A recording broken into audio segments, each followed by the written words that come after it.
Good morning guys. Happy Thursday. Isa na namang mahabang araw tayo today. From 8 a.m. to 9 p.m. in class. And it's a very foggy morning. I don't know if makikita siya sa camera. Grabe ang fog. It's minus 18 at the moment. I think. Okay. Sabay kami ni Sheena today. She's on her way na. Magkikita kami sa bus stop. Alright, let's go. Dito namin guys. And ewan ko kung nakikita sa camera. Look at the trees. It's all frosted dahil it was foggy overnight. Ewan ko, hindi nyo yata nakikita.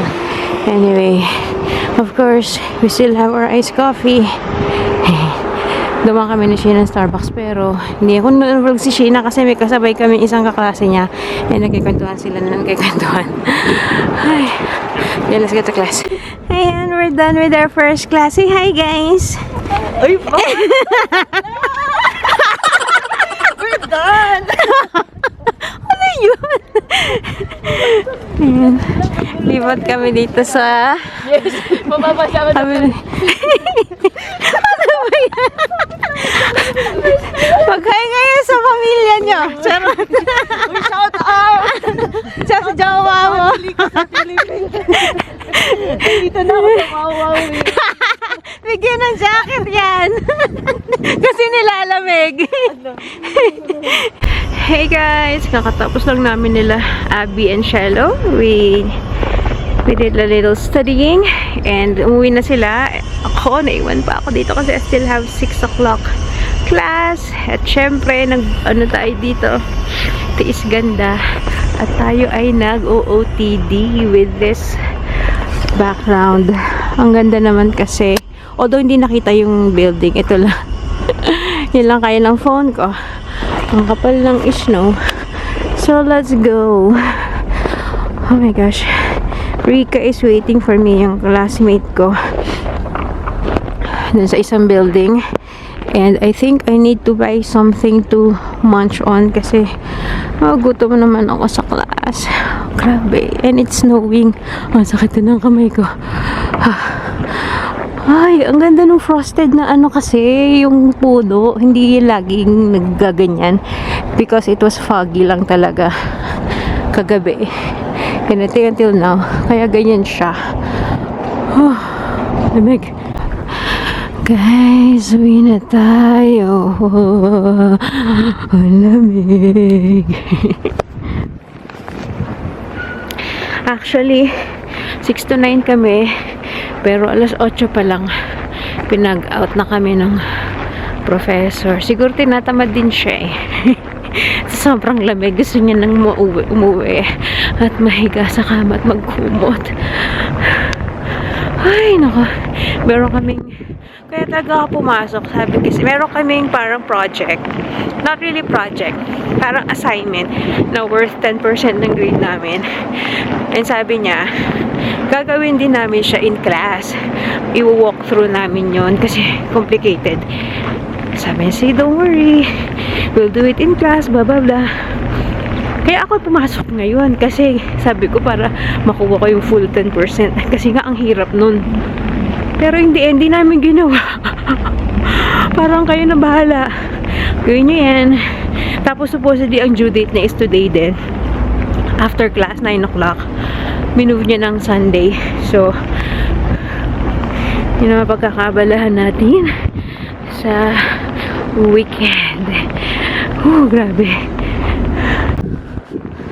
Grabe naman talaga. Ang mga puno. Ang ganda. Let's go. Guys, lapit na ako sa amin. I have to cover my face kasi ang sakit na sa mukha ng lamig. Almost home. Kakahiga na tayo with the kumot. Oh my gosh. Look at that tree. Ang nice. I still keep saying na, oh my gosh, muntik mang madulas. I still keep saying na it's nice. Pero, sobrang lamig. Ay. Okay. I'm home, guys. Hindi tayo nakapag-OOTD kanina. But, yeah. Ito yung suot natin. Tsaka yung aking black na trench coat and the scarf that I had. Like that. It kept me warm naman. But, yeah, sa loob pala ng jeans, meron pa din akong heat tech na Uniqlo. But anyways, yeah, I'm excited to lie down. Oh my gosh, so tired. And tomorrow is an exciting day. I'm gonna try to vlog too. Although yung vlog ko kahapon, hindi ko pa na-edit. So, matatambakan tayo. May work ako bukas ng 8 to 12. And then, it's gonna be my first ever na employee holiday party sa work, sa school, sa work. So, usually, ano yun eh, medyo bonggang celebration yung staff holiday party kasi nakikita namin yun. Nakita ko yun last year nung tawag ito, nung dinecorate nila and sinet up nila yung parang atrium namin dun sa school for holiday party ng mga employees. So, I'm happy na makaka-attend for the first time. And, yeah, si Jen pupunta and yung iba ko ding mga Filipino na staff sa SAIT na mga ex-students na ngayon ay mga full-time employees sa SAIT. So, meron din kaming GC and nagpaplano din sila ng holiday or ng Christmas party ng kami-kami lang, mga Pinoy na empleyado. Although kami lang ni Jen yung hindi full-time dun. Pero yeah, kasi nung student sila, ahead sila sa amin, obviously, kasi mga graduate na sila. Pero nung students pa lang sila din, nakaka-interact na namin, nakakahalubilo, and yeah. And of course, proud to be Pinoy. Mga iba-ibang department sila nag-work. Anyway, so yun na nga. Work ako ng 8 to 12. Tapos, sa school nila Zeb. Sila Zeb walang pasok bukas dahil it's the parent-teacher meeting. Parang, napansin, parang ngayon ko nga lang na-realize na every quarter or every semester may ganun sila. So, for the past year and a half since na uma-attend sila ng school, tapos merong PTA, ako laging uma-attend. So, tomorrow, si Daddy naka-off.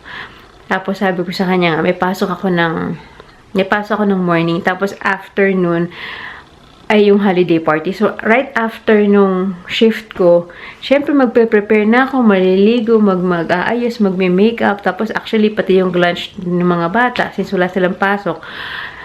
So, sabi ko, ikaw ang umattend for the first time ng PTA. Ako din naman kasi nag-book. Kasi i-book mo yung slot. Binook ko sa kanya ay 1 o'clock.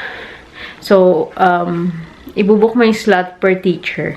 So, ano lang naman 15 minutes na time slot lang. Kasi it's nothing, i-update ka lang or kung may questions ka din. Yun lang. Isa quick chit-chat with the teacher. Pero, ako naman kasi pa yung a-attend, sabi mo lang, hindi naman exactly 15 minutes lang. Usually, minsan pag yung parent before you nag-extend, syempre ma-extend ka din. Tapos, minsan ako, like, nung last time, since wala akong kasunod, wala nag-iintay after me, di sige lang ang chika ko dun sa teacher. So, hindi ko magagaranti na 30 minutes lang. Tapos, syempre, yung travel papunta sa school. So, kung may iwan yung mga bata dito, di maglalakad ako punta ng school or dagdag ko kay lakad. Kaya sabi ko, ikaw na umaten kasi let me prepare for my party.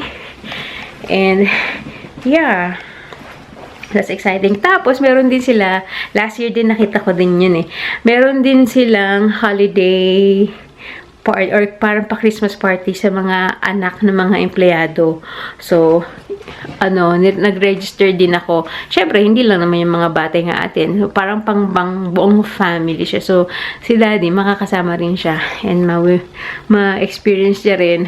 Nakapasok naman na sila sa school kasi, diba, nag-vlog ako before. Dati, nung nakabakasyon sila, Zeb. Tapos, ako may pasok. Sinasama ko sila sa school. Katambay sila sa school. Tapos, si daddy, nakasama na rin siya twice or 3 times sa loob ng school. Pero hindi naman siya tumambay ng matagal. So, yun. Excited ako for the kids. December 7 yata yung kanila. Tapos, may mga pa-gift. Kasi dun sa form na finilautan ko, para may question kung boy or girl, ilang taon, ganun. Kasi nga, para meron silang Santa, gift from Santa, ganun. So, exciting! Anyways, yun lang. So tired. Pero gusto ko na nga din tapusin yung dapat namin tatapusin today sa class na 10% ang grade namin. Nakakainis. Ang hirap kasi noon na parang pag nagkamali ka ng isa, wala. Mali na yung ending balance mo. So, yeah. Anyway. Pero para wala kang energy. I'm gonna try over the weekend. Kasi nga, yun, in-extend niya yung deadline ng Sunday ng gabi. So, yun. Anyways, I'm gonna say goodnight, guys. Thanks for watching. And, yeah, I'll see you tomorrow sa holiday party. So, I better charge my battery. Bye!